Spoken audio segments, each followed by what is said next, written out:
1ರಿಂದ 150 ಕೀರ್ತನೆಗಳು. ಸೊ 1ರಿಂದ 150 ಅಧ್ಯಾಯಗಳಂತಲೂ ಹೇಳ್ಬೋದು. ಈ ಕೀರ್ತನೆಗಳು ಇಂಟ್ರೊಡಕ್ಷನ್ ಕೊಡುವ ಒಂದು ಭಾಗ್ಯ ನನಗೆ ಸಿಕ್ಕಿತು. ಆಗ ನಾನು ಹೇಳಿದೆ, ಕೀರ್ತನೆಗಳನ್ನು 5 ಪುಸ್ತಕಗಳನ್ನಾಗಿ ವಿಭಾಗಿಸಲಾಗಿದೆ. ಈ 1ರಿಂದ 75 ಕೀರ್ತನೆಗಳು 3 ಭಾಗಗಳಲ್ಲಿ ಬರ್ತದೆ. 1ರಿಂದ 41 ಮೊದಲನೇ ಭಾಗ, 42ರಿಂದ 72 ಒಂದನೇ ಭಾಗ, ಎರಡನೇ ಭಾಗ, 73ರಿಂದ ಅದು ಮೂರನೇ ಭಾಗ. ಸೊ 75 ಅಂತ ಹೇಳಿದ್ರೆ ಅದು 3 ಭಾಗಗಳಿಗೆ ಹರಡಿಕೊಂಡಿದೆ. ಸೊ ಪ್ರಿಯರೇ, ಈ ಕೀರ್ತನೆಯ ಒಂದು ಮೇಲ್ನೋಟ, ಇದು ಆ್ಯಕ್ಚುಲಿ ರೀಕ್ಯಾಪು ಅಲ್ಲ, ಅದು ಮೇಲ್ನೋಟ ಅಂತ ಕೊಟ್ಟಿದ್ದಾರೆ, ಓವರ್ ವ್ಯೂ. ಸೊ ಮೇಲ್ನೋಟ, ಈ ಅರ್ಧ ಗಂಟೆಯಲ್ಲಿ 75 ಕೀರ್ತನೆಗಳು ಏನು ಹೇಳಲು ಸಾಧ್ಯ ಅಂತ ಚಿಂತಿಸಿ ಯೋಚನೆ ಮಾಡಿ ಪ್ರಾರ್ಥಿಸ್ತಾ ಇರಬೇಕಾದ್ರೆ ದೇವರು ಒಂದು 7 ಪಾಯಿಂಟ್ಗಳನ್ನು ತೋರಿಸ್ಕೊಟ್ರು. ಆ 7 ಪಾಯಿಂಟ್ಸ್ಗಳನ್ನು ನಿಮ್ಮ ಮುಂದೆ ಇಡಲಿಕ್ಕೆ ಪ್ರಯತ್ನ ಮಾಡ್ತೀನಿ. ಸಾಧ್ಯವಾದರೆ ಪಾಯಿಂಟ್ಸ್ಗಳನ್ನು ತಗೊಳ್ಳಿ. ಸೊ ಈ ಕೀರ್ತನೆಗಳು 1ರಿಂದ 75 ನಮ್ಮ ಜೀವನದಲ್ಲಿ, ನಮ್ಮ ದಿನನಿತ್ಯದ ಜೀವನದಲ್ಲಿ ಮತ್ತು ನಮ್ಮ ಪ್ರಾರ್ಥನೆ ಜೀವಿತದಲ್ಲಿ ಮತ್ತು ಸ್ತುತಿ ಆರಾಧನೆಯಲ್ಲಿ ಮತ್ತು ನಮ್ಮ ವಿಶ್ವಾಸವನ್ನು ಹೆಚ್ಚಿಸಿಕೊಳ್ಳಲು ಹೇಗೆ ಸಹಾಯ ಮಾಡ್ತದೆ 75 ಕೀರ್ತನೆಗಳು, ಹೇಗೆ ನಮಗೆ ಸಹಾಯ ಮಾಡಬಲ್ಲವು ಎಂಬುದನ್ನು ಚಿಂತಿಸುವಾಗ ಮೊದಲನೇ ಪಾಯಿಂಟು, ನಮ್ಮ ದೈನಂದಿನ ಜೀವನಕ್ಕೆ ಈ ಕೀರ್ತನೆಗಳು ಹೇಗೆ ಸಹಾಯಕವಾಗಿವೆ. ಕೀರ್ತನೆ 1 ನಮಗೆ ತಿಳಿಸ್ಕೊಡ್ತದೆ, ಜೀವನದಲ್ಲಿ ನಮಗೆ ಚಾಯ್ಸ್ ಇದೆ, ಆಯ್ಕೆಗಳಿದೆ. ಜೀವನದಲ್ಲಿ 2 ಮಾರ್ಗಗಳು, ಒಂದು ದೈವಿಕ ಮಾರ್ಗ, ಇನ್ನೊಂದು ಲೋಕದ ಮಾರ್ಗ. ದೈವಿಕ ಮಾರ್ಗವನ್ನು ನೀತಿ ಮಾರ್ಗ ಅಂತಲೇ ಹೇಳ್ಬೋದು, ಮತ್ತು ಲೋಕದ ಮಾರ್ಗವನ್ನು ದುಷ್ಟರ ಮಾರ್ಗ ಅಂತಲೂ ಕೂಡ ಹೇಳ್ಬೋದು. ಸೊ ಕೀರ್ತನೆ ನಮಗೆ ಒಂದು ಯಾವುದನ್ನು ನಾವು ಆಯ್ಕೆ ಮಾಡ್ಕೋಬೇಕು, ಯಾವ ಮಾರ್ಗವನ್ನು ನಾವು ಅನುಸರಿಸಬೇಕು. ಸೊ ದೈವ ಮಾರ್ಗವನ್ನು ಅನುಸರಿಸಿದರೆ ಈ 2 ಸ್ಟ್ರಗಲ್ ನಮಗೆ ಜೀವನದಲ್ಲಿ ಪ್ರತಿದಿನ ನಾವು ಎದುರಿಸುವಂಥದ್ದು, ಯಾವುದನ್ನು ಆಯ್ಕೆ ಮಾಡ್ಕೋಬೇಕು. ಇದು ದೇವರ ಮಾರ್ಗ, ದೈವಿಕ ಮಾರ್ಗವನ್ನು, ನೀತಿ ಮಾರ್ಗವನ್ನು ಆಯ್ಕೆ ಮಾಡ್ಕೋಬೇಕಾದ್ರೆ ನಮಗೆ ಸುಲಭ ಅಲ್ಲ. ಧೈರ್ಯ ಬೇಕು, ಮತ್ತು ವಿಶ್ವಾಸ ಇರಬೇಕು, ದೇವರ ಕೃಪೆ ಬೇಕು. ಸೊ ಹಾಗಾಗಿ ಯಾವಾಗ ನಾವು ಈ ದೈವಿಕ ಮಾರ್ಗವನ್ನು ಆಯ್ಕೆ ಮಾಡಿಕೊಂಡು ಅದನ್ನು ಅನುಸರಿಸ್ತೀವೋ, ನಾವು ದೇವರೊಂದಿಗೆ ಸ್ಥಿರವಾಗಿ ನಿಲ್ಲಲಿಕ್ಕೆ ಸಾಧ್ಯ. ಕೀರ್ತನೆ 1 ಹೇಳುವಾಗೆ, ಅಂತಹ ವ್ಯಕ್ತಿ ಹೇಗಿರ್ತಾನೆ ಅಂತ ಹೇಳಿದ್ರೆ, ನದಿಯ ಬಳಿ ಬೆಳೆಯುವಂತಹ ಮರಗಳಿಗೆ, ಅಂದರೆ ಸದಾ ಹಸುರಾಗಿ ದೃಢವಾಗಿ ನಿಂತಿರುವಂತಹ ಮರಗಳು. ಹಾಗೆ ತಪ್ಪಾದ ಮಾರ್ಗವನ್ನು, ದುಷ್ಟತನ ಮಾರ್ಗವನ್ನು ಅಥವಾ ಲೋಕದ ಮಾರ್ಗವನ್ನು ನಾವು ಅನುಸರಿಸಿದ್ರೆ ತಪ್ಪಾದ ಪಂಗಡದಲ್ಲಿ ಬೀಳ್ತೇವೆ, ತಪ್ಪಾದ ಸಂಘಗಳನ್ನು ಅನುಸರಿಸ್ತೇವೆ, ತಪ್ಪಾದ ರೀತಿಯಲ್ಲಿ ಹೋಗಿ ನಾವು ಕೊನೆಗೆ ನಮ್ಮ ಆತ್ಮವನ್ನೇ ನಷ್ಟಪಡಿಸ್ಕೊಳ್ತೇವೆ. ಸೊ ಹಾಗಾಗಿ ದೇವರ ಮಾರ್ಗವನ್ನು ನಾವು ಅನುಸರಿಸಿ ದೈವಿಕ ಮಾರ್ಗದಲ್ಲಿ ನಡೆಯುವುದು ನಮಗೆ ಅನಿವಾರ್ಯ ಅನ್ನೋದನ್ನು ಕೀರ್ತನೆಗಳು ತಿಳಿಸ್ಕೊಡ್ತದೆ. ಮತ್ತು ಇನ್ನೊಂದು, ಬೇರೆಯವರು ಪ್ರಾರ್ಥನೆಯಲ್ಲಿ ಇಲ್ಲ, ಲೋಕದ ಮಾರ್ಗವನ್ನೇ ಅನುಸರಿಸ್ತಾ ಇದ್ದಾರೆ, ಆದರೂ ಅವರು ಬಹಳ ಅಭಿವೃದ್ಧಿ ಹೊಂದ್ತಾ ಇದ್ದಾರೆ. ಸೊ ಇದನ್ನು ಕೀರ್ತನೆ 37 ಮತ್ತು 73 ನಮಗೆ ತಿಳಿಸ್ಕೊಡ್ತದೆ. ಇಂಥ ಸಮಯದಲ್ಲಿ ಕೂಡ ನಾವು ನಿರಾಶರಾಗದೆ ನಾವು ದೈವಿಕ ಮಾರ್ಗಕ್ಕೆ ಅಂಟಿ ನಿಲ್ಲಬೇಕು ಅನ್ನೋದನ್ನ ಕೀರ್ತನೆಗಳು ನಮಗೆ ತಿಳಿಸ್ಕೊಡ್ತದೆ. 2ನೇ ಪಾಯಿಂಟು, ಪ್ರಾರ್ಥನೆ. ಕೀರ್ತನೆಗಳು ನಮಗೆ ಹೃದಯದಿಂದ ಪ್ರಾರ್ಥಿಸುವುದು ಹೇಗೆ ಎಂಬುದನ್ನು ತಿಳಿಸ್ಕೊಡ್ತದೆ. ನಿಜವಾಗಿ ಒಂದು ಪ್ರಾರ್ಥನೆ ಮಾಡಲಿಕ್ಕೆ ನಮಗೆ ಬೇಕಾದಂತಹ ಹೃದಯ, ನಮಗೆ ಬೇಕಾದಂತಹ ಪದಗಳು, ಭಾವನೆಗಳನ್ನು ಕೀರ್ತನೆಗಳು ನಮಗೆ ಒದಗಿಸಿಕೊಡ್ತದೆ. ನಾವು ದಾವೀದನನ್ನು ನೋಡಿದ್ದೇವೆ. ಯಾಕೆಂದರೆ ಈ 1-75 ಕೀರ್ತನೆಗಳಲ್ಲಿ ಹೆಚ್ಚಿನ ಕೀರ್ತನೆಗಳು ದಾವೀದನೇ ಬರೆದಿರುವಂತಹ ಕೀರ್ತನೆಗಳು. ಸೊ ಇವುಗಳ ಮೂಲಕ ನಾವು ದಾವೀದರ ಮೂಲಕ ನಾವು ಕಲಿಯೋದೇನು ಅಂದರೆ, ನಾವು ಭಯದಲ್ಲಿ ಇದ್ದಾಗ ಹೇಗೆ ಪ್ರಾರ್ಥಿಸ್ಬೇಕು. ಆ್ಯಕ್ಚುಲಿ ಪ್ರಾರ್ಥನೆಯ ಹಲವಾರು ವಿಧಗಳಿದೆ, ನಮ್ಗೆ ಗೊತ್ತಿದೆ. ಬಲಿಪೂಜೆಯ ಒಂದು ಶ್ರೇಷ್ಠವಾದ ಪ್ರಾರ್ಥನೆ, ಬಲಿಪೂಜೆಯಲ್ಲಿ ಕೂಡ ಕೀರ್ತನೆಗಳಿದೆ.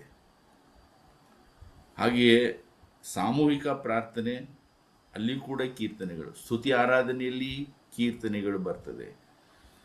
ಹಾಗೆಯೇ ವೈಯಕ್ತಿಕ ಪ್ರಾರ್ಥನೆಯಲ್ಲಿ ಕೀರ್ತನೆಗಳನ್ನು ಉಪಯೋಗಿಸುವಾಗ ಕೀರ್ತನೆ ನಮಗೆ ನೈಜವಾಗಿ ಪ್ರಾರ್ಥಿಸಲು ಬೇಕಾದಂತಹ ಮೆಟೀರಿಯಲ್ ನಮಗೆ ಒದಗಿಸ್ಕೊಡ್ತದೆ. ಸೊ ನಾವು ಭಯದಲ್ಲಿದ್ದಾಗ ಹೇಗೆ ನಾವು ಪ್ರಾರ್ಥಿಸಬೇಕು ಅಂತ ಕೀರ್ತನೆಯ 3 ಮತ್ತು 56 ನಮಗೆ ತಿಳಿಸ್ಕೊಡ್ತದೆ. ಹಾಗೆ ನಾವು ಪಾಪ ಮಾಡಿ ಹೇಗೆ ಪಶ್ಚಾತ್ತಾಪ ಪಡಬೇಕು. ನಾವು ಪಾಪ ಮಾಡ್ತಾನೇ ಇರ್ತೀವಿ, ಪ್ರತಿದಿನ ಪಾಪ ಮಾಡ್ತಾನೇ ಇರ್ತೀವಿ. ಕೆಲವೊಮ್ಮೆ ನಾವು ಸಾವಾದ ಪಾಪ, ಮಾರ್ಟಲ್ ಸಿನ್ನನ್ನು ಮಾಡ್ತೀವಿ.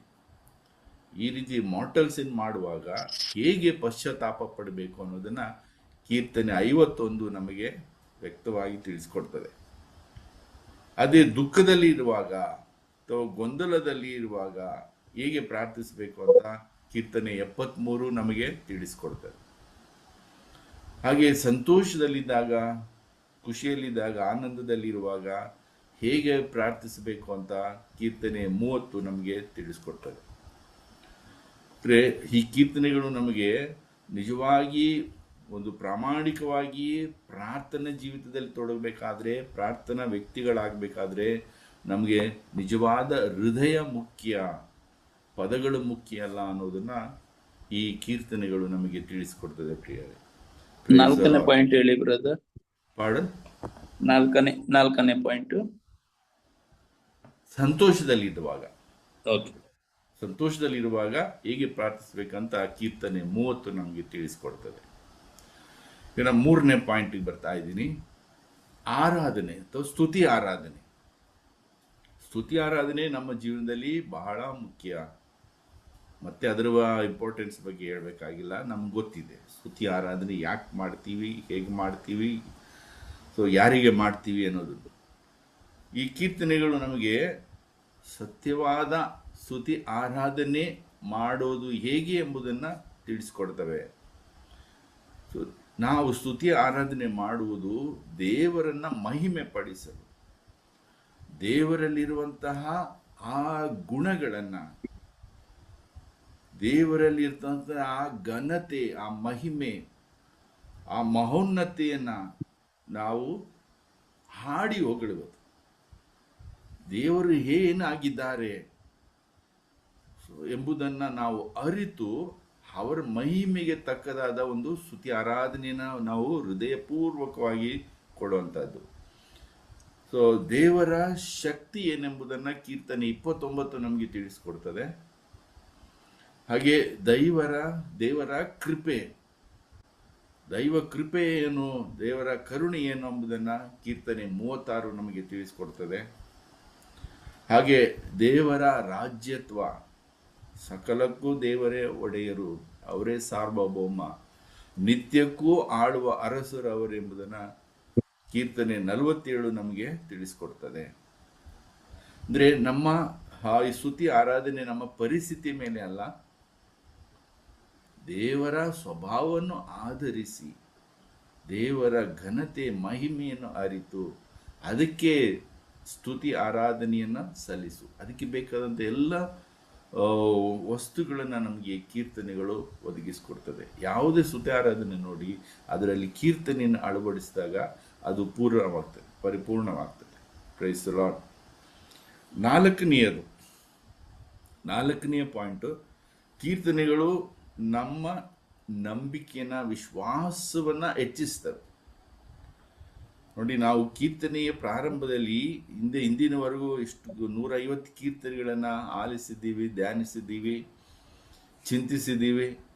ಸೊ ಈಗ ನಮಗೆ ನಿಜಕ್ಕೂ ನಮ್ಮ ಪ್ರಾರ್ಥನೆಯಲ್ಲಿ ನಮ್ಮ ವಿಶ್ವಾಸದಲ್ಲಿ ಬೆಳವಣಿಗೆ ಕಂಡಿದ್ದೇವೆ. ಹಿಂದಿನ ಕೀರ್ತನೆ ಪ್ರಾರಂಭಿಸೋಕ್ಕೂ ಮುಂಚೆ ಇದ್ದಂಥ ವಿಶ್ವಾಸಕ್ಕೂ ಈಗಿನ ವಿಶ್ವಾಸಕ್ಕೂ ಖಂಡಿತ ತುಂಬ ವ್ಯತ್ಯಾಸವನ್ನು ನಾವು ಕಾಣ್ತೇವೆ. ನಮ್ಮ ವಿಶ್ವಾಸ ಹೆಚ್ಚಿದೆ. ಸೊ ವಿಶ್ವಾಸ ನಮ್ಮನ್ನು ಬಲಗೊಳಿಸ್ತದೆ.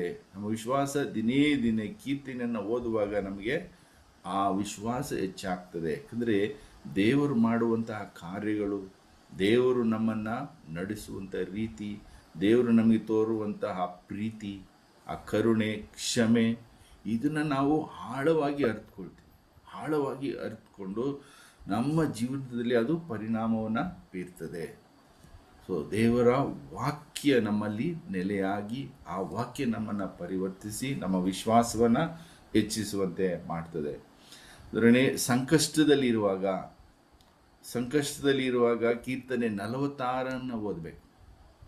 ಕೀರ್ತನೆ 46 ಓದುವಾಗ ನಮಗೆ ಅದರಲ್ಲಿ ಹೇಗೆ ಈ ಸಂಕಷ್ಟಗಳನ್ನು ಎದುರಿಸಬೇಕು ಎಂಬುದು ನಮಗೆ ಗೊತ್ತಾಗ್ತದೆ.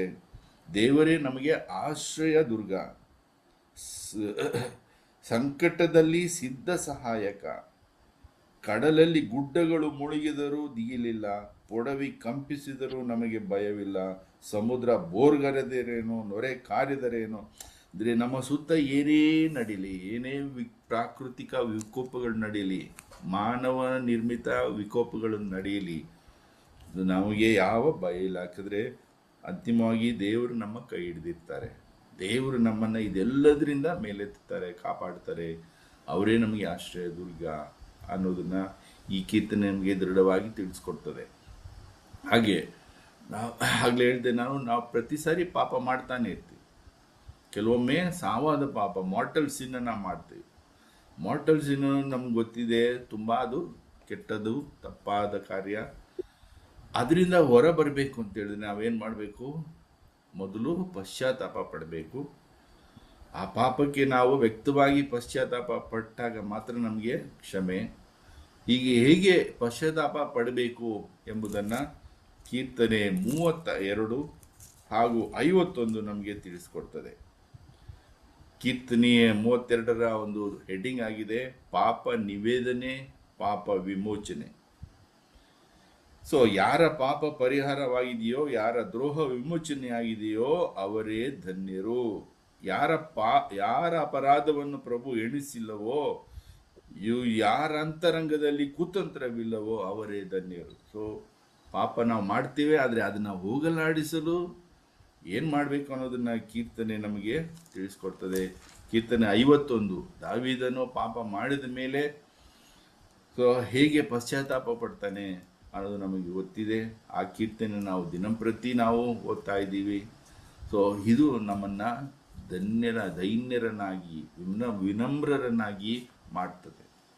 ಸೊ ಹಾಗಾಗಿ ಪಾಪ ಮಾಡಿದ ಮೇಲೆ ನಾವು ಬಿದ್ದು ಹೋದಾಗ ಮತ್ತೆ ದೇವರು ನಮ್ಮನ್ನು ಎತ್ತಿ ನಿಲ್ಲಿಸುವರು. ಆದರೆ ನಾವು ಅದಕ್ಕೆ ಪಶ್ಚಾತ್ತಾಪ ಪಡಬೇಕು. ಈ ಪಶ್ಚಾತ್ತಾಪ ಹೇಗೆ ಪಡೋದು ಅನ್ನೋದು ನಮಗೆ ಕೀರ್ತನೆಗಳು ತಿಳಿಸ್ಕೊಡ್ತವೆ. Price the lord. ಹಾಗೆ ಅನ್ಯಾಯದ ಮಧ್ಯೆ ನಾವು ಜೀವಿಸುವಾಗ ದೇವರೇ ನಮಗೆ ನ್ಯಾಯವನ್ನು ತೀರಿಸ್ಕೊಡ್ತಾರೆ. ಕೀರ್ತನೆ 73 ನೋಡುವಾಗ ನಮಗೆ ಇದು ಅರ್ಥ ಆಗ್ತದೆ. ಕೀರ್ತನೆ 73ರಲ್ಲಿ ಏನು ಹೇಳ್ತದೆ? ಸಿರಿವಂತ ದುರ್ಜನರ ದುರ್ಗತಿ ಹೆಡಿಂಗು. ಸೊ ದೇವನು ಎನಿತೋ ಒಳ್ಳೆಯವನು ಇಸ್ರಾಯೇಲಿಗೆ, ಅದು ಬಿಡಿ,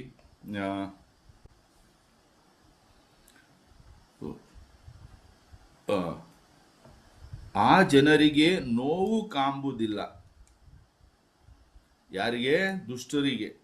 ಅವರ ದೇಹ ಸಬಲವಾಗಿದೆಯಲ್ಲ, ಅವರು ಆರೋಗ್ಯವಂತರಾಗಿದ್ದಾರೆ, ದೃಢವಾಗಿದ್ದಾರೆ, ಮತ್ತು ಇತರರಂತೆ ಅವರಿಗೆ ಸಂಕಟವಿಲ್ಲ, ರೋಗ ರುಜಿನ ಅವರಿಗೆ ಅಂಟುವುದೇ ಇಲ್ಲ. ಈ ಕಾರಣ ಗರ್ವವೇ ಅವರಿಗೆ ಕಂಠಮಾಲೆ, ಹಿಂಸಾಚಾರವೇ ಅವರಿಗೆ ಬಟ್ಟೆ ಬರೆ. ಅಂದರೆ ದುಷ್ಟರು ಹೇಗೆ ಅಭಿವೃದ್ಧಿ ಹೊಂದ್ತಾರೆ, ಹೇಗೆ ಪ್ರವರ್ಧಮಾನಕ್ಕೆ ಬರ್ತಾರೆ ಈ ಲೋಕದಲ್ಲಿ, ಇದನ್ನು ನಾವು ಬಡವರು, ಬಗ್ಗರು ಮತ್ತು ಪ್ರಾರ್ಥನಾ ಜೀವಿತಗಳು ನೋಡುವಾಗ, ವಿಶ್ವಾಸಿಗಳು ನೋಡುವಾಗ ಅವರಿಗೆ ಕನ್ಫ್ಯೂಷನ್ ಆಗ್ತದೆ. ಏನು ಇದು? ಅವರಂಗೆ ನಾವು ಜೀವಿಸ್ಬೇಕಾ? ಆದರೆ ದೇವರು ಹೇಳ್ತಾರೆ, ದೇವರು ಅಂತಿಮವಾಗಿ ನ್ಯಾಯವನ್ನ ತೀರಿಸ್ತಾರೆ. ಸೊ ದೇವರು ಸರಿಯಾದ ಸಮಯದಲ್ಲಿ ಸರಿಯಾದ ರೀತಿಯಲ್ಲಿ ನ್ಯಾಯವನ್ನ ಒದಗಿಸ್ತಾರೆ ಅಂತೇಳಿ ಈ 73 ಹಾಗೂ 75ನೇ ಕೀರ್ತನೆ ನಮಗೆ ತಿಳಿಸ್ಕೊಡ್ತದೆ. 75ನೇ ಕೀರ್ತನೆ ಹೆಡಿಂಗ್ ನ್ಯಾಯ ತೀರ್ಪು ದೇವನಿಂದ. ಸೊ ದೇವರು ನ್ಯಾಯವನ್ನ ಒದಗಿಸ್ಕೊಡ್ತಾರೆ. ಸೊ ಕ್ಲುಪ್ತ ಕಾಲದಲ್ಲಿ ನಾ ನೀಡುವೆನು ತೀರ್ಪನು, ನ್ಯಾಯವಾದ ತೀರ್ಪನು. ಸೊ ದೇವರು ಸರಿಯಾದ ಸಮಯಕ್ಕೆ ಸರಿಯಾದ ರೀತಿಯಲ್ಲಿ ನಮಗೆ ನ್ಯಾಯವನ್ನು ತೀರಿಸ್ಕೊಡ್ತಾರೆ. ಹಾಗಾಗಿ ನಾವು ಹೆದರಬೇಕಾಗಿಲ್ಲ, ಅಂಜಬೇಕಾಗಿಲ್ಲ, ಅಳುಕಬೇಕಾಗಿಲ್ಲ, ಗೊಂದಲಕ್ಕೆ ಒಳಗಾಗಬೇಕಾಗಿಲ್ಲ.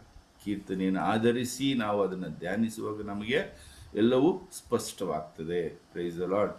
ನಮ್ಮ ನಂಬಿಕೆ, ನಮ್ಮ ವಿಶ್ವಾಸ ಪರಿಸ್ಥಿತಿಗಳ ಮೇಲೆ ಅಲ್ಲ, ದೇವರ ಕ್ಷಮೆ, ದೇವರ ಕರುಣೆ, ದೇವರ ಕೃಪೆ ಮೇಲೆ ನಮ್ಗೆ ಇರಬೇಕು ಅನ್ನೋದು ಈ ಕೀರ್ತನೆ ನಮಗೆ ಅರ್ಥವಾಗ್ತದೆ ಪ್ರಿಯರೇ. Praise the lord. 5ನೇ ಪಾಯಿಂಟ್, ಜೀವನದಲ್ಲಿ ನಮಗೆ ಬರುವಂತಹ ಸಮಸ್ಯೆಗಳನ್ನು ಅರ್ಥ ಮಾಡಿಕೊಳ್ಳಲು ಕೀರ್ತನೆಗಳು ನಮಗೆ ಸಹಾಯ ಮಾಡ್ತದೆ. ಜೀವನದಲ್ಲಿ, ದೈನಂದಿನ ಜೀವನದಲ್ಲಿ ನಾವು ಎದುರಿಸುವಂತಹ ಸಮಸ್ಯೆಗಳನ್ನು ಹೇಗೆ ಅರ್ಥ ಮಾಡ್ಕೋಬೇಕು ಅನ್ನೋದನ್ನು ಈ ಕೀರ್ತನೆಗಳು ನಮಗೆ ತಿಳಿಸ್ಕೊಡ್ತದೆ. ಇದು 1ರಿಂದ 75 ಕೀರ್ತನೆಗಳು ನಿಜವಾದ ಜೀವನವನ್ನು ತೋರಿಸ್ಕೊಡ್ತವೆ. ಒಬ್ಬ ಮನುಷ್ಯನ ಜೀವನ ಹೇಗಿದೆ, ಹೇಗೆ ಜೀವಿಸಬೇಕು ಎಂಬುದನ್ನು ಅದು ತೋರಿಸ್ಕೊಡ್ತದೆ. ಮನುಷ್ಯನಿಗೆ ದುಃಖ, ನೋವು, ಇತರರಿಂದ ದ್ರೋಹ, ಸೊ ಎಲ್ಲವೂ ಉಂಟಾಗ್ತದೆ.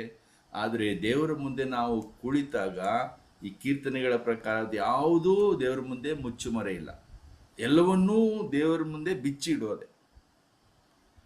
ಸೊ ಆ ಒಂದು ಅವಕಾಶವನ್ನೇ ಕೀರ್ತನೆಗಳು ನಮಗೆ ಮಾಡಿಕೊಡ್ತದೆ. ನಾವು ದೇವರ ಮುಂದೆ ಏನಕ್ಕೂ ಸಂಕೋಚ ಪಡಬೇಕಾಗಿಲ್ಲ, ಮುಚ್ಚುಮರೆ ಮಾಡಬೇಕಾಗಿಲ್ಲ. ದೇವರಿಗೆ ಎಲ್ಲ ಬಟ್ಟವಾಯಿಲು ನಮ್ಮ ಹೃದಯವನ್ನು ದೇವರ ಮುಂದೆ ಸುರಿಸುವುದು, ಕಣ್ಣೀರಾಗಿ ಸುರಿಸಬಹುದು, ದುಃಖದಿಂದ ನಾವು ಹೇಳ್ಕೋಬಹುದು. ಯಾವುದು ಮುಚ್ಚುಮರೆ ಇಲ್ಲದೆ ನಾವು ದೇವರ ಮುಂದೆ ತಾವತ್ತಾಗಿ ಕುಳಿತು ನಾವು ಹೇಳ್ಕೋಬಹುದು. ಸೊ ದೇವರಲ್ಲಿ ಪ್ರಶ್ನೆಗಳನ್ನು ಕೇಳ್ಬೋದು. ದೇವರಲ್ಲಿ ಪ್ರಶ್ನೆ ಕೇಳೋದು ಅಂತ ಹೇಳಿದ್ರೆ ದೇವರ ಅಸ್ತಿತ್ವದ ಮೇಲೆ ಪ್ರಶ್ನೆ ಕೇಳೋದಲ್ಲ, ನಮ್ಮ ಪರಿಸ್ಥಿತಿಗೆ ಏನು ಕಾರಣ ಎಂಬುದನ್ನು ದೇವರ ಮುಂದೆ ನಾವು ಪ್ರಶ್ನೆಗಳನ್ನು ಕೇಳ್ಬೋದು. Price the lord. ಈಗ ಉದಾಹರಣೆ ಕೀರ್ತನೆ 73, ಪುನಃ ಅದನ್ನೇ ಕೋಟ್ ಮಾಡ್ತಾ ಇದ್ದೀನಿ. ದುಷ್ಟರು ಏಕೆ ಬೆಳೆಯುತ್ತಾರೆ? ಸೊ ಇದೊಂದು ಕನ್ಫ್ಯೂಷನ್ ಯಾವಾಗಲೂ ಇದೆ ನಮಗೆ, ಯಾವಾಗಲೂ ಎಲ್ಲ ಕಾಲದಲ್ಲೂ ಇದೆ. ದುಷ್ಟರು ಯಾಕೆ ಅಭಿವೃದ್ಧಿ ಹೊಂದ್ತಾರೆ? ಯಾಕೆ ಅವರೇ ಪ್ರವರ್ಧಮಾನಕ್ಕೆ ಬರ್ತಾರೆ? ಯಾಕೆ ಅವರೇ ಫೇಮಸ್ ಆಗ್ತಾರೆ? ಯಾಕೆ ಅವರೇ ಅಧಿಕಾರವನ್ನು ವಹಿಸ್ಕೊಳ್ತಾರೆ? ಯಾಕೆ ಅವರೇ ಇತರರನ್ನ ದಬ್ಬಾಳಿಕೆ ಮಾಡ್ತಾರೆ, ಶೋಷಣೆ ಮಾಡ್ತಾರೆ? ಸೊ ಇದು ಕನ್ಫ್ಯೂಷನ್ ನಮಗೆ ಸದಾ ಇರ್ತದೆ. ಆದರೆ ಈ ಕೀರ್ತನೆಯನ್ನು ಓದ್ಕೊಂಡು 73ನೇ ಕೀರ್ತನೆಯನ್ನು ಇಟ್ಕೊಂಡು ನಾವು ದೇವರ ಸನ್ನಿಧಿಯಲ್ಲಿ ಕುಳಿತಾಗ, ಅಲ್ಲಿ ಧ್ಯಾನ ಮಾಡುವಾಗ ನಮಗೆ ಎಲ್ಲವೂ ಸ್ಪಷ್ಟವಾಗ್ತದೆ, ಯಾವ ಕನ್ಫ್ಯೂಷನು ಬರೋದಿಲ್ಲ. ಈ ದುಷ್ಟರ ಆಟ ಕೇವಲ ಸ್ವಲ್ಪ ಸಮಯ ಮಾತ್ರ, ಒಂದು ಕಾಲಾಂತಕ್ಕೆ ಮಾತ್ರ ಅದೆಲ್ಲವೂ ಮುಗಿದು ಹೋಗ್ತದೆ. ಸೊ ಹಾಗಾಗಿ ದೇವರ ಮುಂದೆ ನಮ್ಮ ಪ್ರಶ್ನೆಗಳನ್ನು ತರುವುದು ನಮ್ಮ ನಂಬಿಕೆಯನ್ನು ಹೆಚ್ಚಿಸಲಿಕ್ಕಾಗಿ ವಿನಃ ನಂಬಿಕೆಯನ್ನು ಕಳೆದುಕೊಳ್ಳೋಕ್ಕಾಗಿ ಅಲ್ಲ. ದೇವರು ಸದಾ ನಮ್ಮ ಮೇಲೆ ಯಾವಾಗಲೂ ತಮ್ಮ ಪ್ರಭಾವವನ್ನು ಹೊಂದಿದ್ದಾರೆ. ಯಾವಾಗಲೂ ನಮ್ಮ ಜೀವನ ಅವರ ನಿಯಂತ್ರಣದಲ್ಲಿ ಇದೆ, ನಿಯಂತ್ರಣ ತಪ್ಪೋದಿಲ್ಲ. ಹಾಗಾಗಿ ಪ್ರಿಯರೇ, ಈ ಒಂದು ವಿಚಾರವನ್ನು ನಾವು ಮನನ ಮಾಡಿಕೊಳ್ಳೋಣ. ಈ 6ನೇ ಪಾಯಿಂಟು ಕ್ರಿಸ್ತನನ್ನು ಅರಿಯಲು ಕೀರ್ತನೆಗಳು ಸಹಾಯ ಮಾಡ್ತವೆ. ಸೊ ಅನೇಕ ಕೀರ್ತನೆಗಳು ಯೇಸು ಸ್ವಾಮಿಯ ಬಗ್ಗೆ ಅಥವಾ ಕ್ರೈಸ್ತ ಮೆಸ್ಸಾಯನ ಬಗ್ಗೆ ನಮಗೆ ತಿಳುವಳಿಕೆಯನ್ನು ಕೊಡ್ತವೆ, ಮುನ್ಸೂಚನೆಯನ್ನು ಕೊಡ್ತವೆ. ಯಾಕೆಂದರೆ ಇದು ಕೀರ್ತನೆ ಒಡಂಬಡಿಕೆ. ಈಗ ಕೀರ್ತನೆ 22ನ್ನ ತೆಗೆದುಕೊಂಡ್ರೆ, ಕೀರ್ತನೆ 22 ಅದರಲ್ಲಿ ಕ್ರಿಸ್ತನ ವೇದನೆಯನ್ನು ನಾವು ಕಾಣ್ತೇವೆ. ಕ್ರಿಸ್ತರು ಪಡುವಂಥ ಪಾಡು, ಮರಣದ ಬಗ್ಗೆ ನಮಗೆ ತಿಳುವಳಿಕೆ ಉಂಟಾಗ್ತದೆ. ದೇವ, ಓ ಎನ್ನ ದೇವ, ಏಕೆನ್ನ ಕೈ ಬಿಟ್ಟೆ? ಸೊ ಇದು ಪ್ರಭು ಯೇಸು ಶಿಲುಬೆ ಮೇಲೆ ಆಡಿದ ಒಂದು ಮಾತು ಕೂಡ, ಶಿಲುಬೆ ಮೇಲೆ ಆಡಿದ ಮಾತು.